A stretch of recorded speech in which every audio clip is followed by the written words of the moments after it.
మీరు ఒకటి మిస్ అయ్యారు. ఈ టైంలో ఆవిడ మీడియా ముందుకు రావాల్సిన పని ఏంటి? మీరు చూసారా? అది ఆవిడ వచ్చిన తర్వాత నేను వచ్చి ఆవిడ టార్గెట్ చేశానా? గుర్తెచ్చుకోండి. అంటే ఆవిడ వచ్చిన తర్వాత నేను అంతటికి నేనుగా ఏమీ రాలా. ఇప్పుడు మీరు బయటకు వచ్చేటువంటి పరిస్థితి లేదు. సరే, వాట్ ఎవర్. ఇప్పుడు ఆవిడికి న్యాయం జరుగుతుందనే చెప్పింది ఆవిడ ఇంటర్వ్యూలో. నన్ను పోలీసులు న్యాయం చేస్తున్నారు, నాకు చట్టాలు న్యాయం చేస్తున్నాయి, ఏంటి పోలీస్ స్టేషన్లో నాకు మంచి ఇది జరుగుతుంది, అందరికీ థ్యాంక్స్ అని చెప్పింది. సో ఆవిడకి న్యాయం మీద నమ్మకం ఉన్నప్పుడు మీడియా ముందుకు వచ్చి వాళ్ళ ఆవిడ్ని సిగ్గుందని కొని తిట్టింది.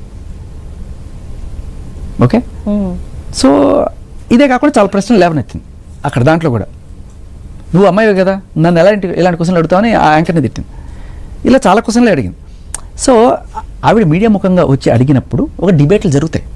ఆవిడ రాకుండా ఆవిడ పోలీస్ స్టేషన్లో కంప్లైంట్ ఇచ్చుకొని చట్టం న్యాయం వాటి పని చేసుకుపోతే అని ఆవిడ అనుకోవాలి. మీరు నన్ను అడుగుతున్నారే, ఫస్ట్ మీరు అడగాల్సింది ఆవిడని. మీరు ఎందుకమ్మా మీడియా ముందుకు వచ్చి ఇన్ని మాటలు మాట్లాడారు? మాట్లాడినప్పుడు ఆవిడ వచ్చింది కదా అని చెప్పి చాలామంది, నేనే కాదు నాతో పాటు చాలామంది మాట్లాడారు. అందరికన్నా నొప్పి ఎవరు మాట్లాడితే అవుతుందంటే శేఖర్ భాష మాట్లాడితే అవుతుంది. ఎందుకని అంటే సూటిగా సుత్తి లేకుండా ఉంటుంది, స్ట్రైట్గా ఉంటుంది కాబట్టి. ఎందుకంటే చాలా మీరు వీడియోలు చూడొచ్చు యూట్యూబ్లో. ఆవిడ ఇంటర్వ్యూ వచ్చిన తర్వాత కొన్ని వందల వీడియోలు వచ్చినాయి. ఆవిడకి ఫర్గా ఒక 10 వచ్చి ఉంటే, అగెనిస్ట్గా ఒక 90 వచ్చి ఉంటాయి. అందులో ఒకటి శేఖర్ భాష ఒకటే. మరి అలాంటి శేఖర్ భాష పైననే ఎందుకు ఆమె కేసు ఫైల్ చేశారు? మరి మిగతా వాళ్ళందరూ కూడా మీతో పాటు 10 మంది ఆమెకు అగెనిస్ట్ గా ఉన్న వాళ్ళు ఉన్నారు కదా, బట్ ఎందుకు శేఖర్ భాష పైననే ఆవిడ కేసు ఫైల్ చేశారు? ఉన్నమాట అంటే ఉలికి ఎక్కువ. చాలా మంది రకరకాల కథనాలు ఏవో ఊహించి చెప్తున్నారు. నా దగ్గర రైట్ సోర్సెస్ ఉన్నాయి. ఆ సోర్సెస్తో నేను మాట్లాడుతున్నాను. పాయింట్ తీసి ఇదిగో ఈవిడ జానీ మాస్టర్ని వేధించింది అనడానికి ఫస్ట్ సాక్ష్యం ఏంటంటే, ఆవిడ ఆడియోలో ఏం చెప్తుంది, మాస్టర్కి కోపం రావాలి, అదే నాకు కావాలి, ఆయన మెంటల్గా డిస్టర్బ్ అవ్వాలి, అదే నాకు కావాలి అని చెప్పిన పాయింట్ చాలా క్లియర్ కట్గా. ఇది చూడండి. ఓకే, డి జోడి షో 18 to 24 అయితే నువ్వు మైనర్ ఎట్లా అవుతావు? నువ్వు దాంట్లోకి ఎలా వెళ్ళావు? తప్పుడు సర్టిఫికేట్ పెట్టి వెళ్ళావా? ఇది నేను డైరెక్ట్గా అడిగిన క్వశ్చన్. సో సుర్రమంటుంది, నా కేసు ఏమైపోతుంది రేపు?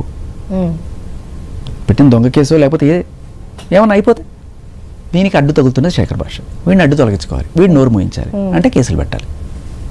సో బేసికల్లీ ఇంకోటి ఏంటంటే, నాకు లాయర్ ఫోన్ చేశారు. ఆయన చెప్పాడు, పేరు కట్ చేసుకుని, హర్ష సాయి కేసులో అమ్మాయికి తర్వాత లావణ్యకి ఏ అమ్మాయికి నేనే లాయరు అంటూ నాకు లాయర్ ఫోన్ చేశాడు. ఆ లాయర్ మీకు కాల్ చేశాడు? ఓకే, చేసి ఇట్లా లావణ్య కేసుకు సంబంధించి నువ్వు ఏం మాట్లాడుకో, బయట మాట్లాడావంటే నీ మీద ఇది ఉంది, మస్తాన్ సైతం నువ్వు మాట్లాడిన కాల్ రికార్డు ఉంది, అది తీసుకొచ్చి ఇది చేస్తానని చెప్పి ఎందుకంటే నాకు అప్పటికి తెలియదు అసలు మస్తాన్ సాయి అరెస్ట్ అయ్యాడా ఏం తెలియదు. రోజు పొద్దున్న ఫోన్ చేసి మాట్లాడుతున్నాడు. అది నీకేం కావాలని అడిగి అంటే, లేదు అసలు మస్తాన్ సాయి మిమ్మల్ని మిస్గైడ్ చేశాడు అని చెప్పి ఏదో చెప్పుకుంటూ వచ్చాడు. నాకెందుకు చెప్తున్నా అసలు మస్తాన్ సాయి అరెస్ట్ అయిన తర్వాత నాకు తెలిసింది. సో బేసికలీ ముగ్గురికి ఒకటే లాయర్ కాబట్టి, సో ఏదో రకంగా అంటే ఈ కేసులో ఆపితే వీడు ఈ కేసులో ఆగుతాడు, ఈ కేసులో ఆపితే వీడు ఈ కేసులో ఆగుతాడు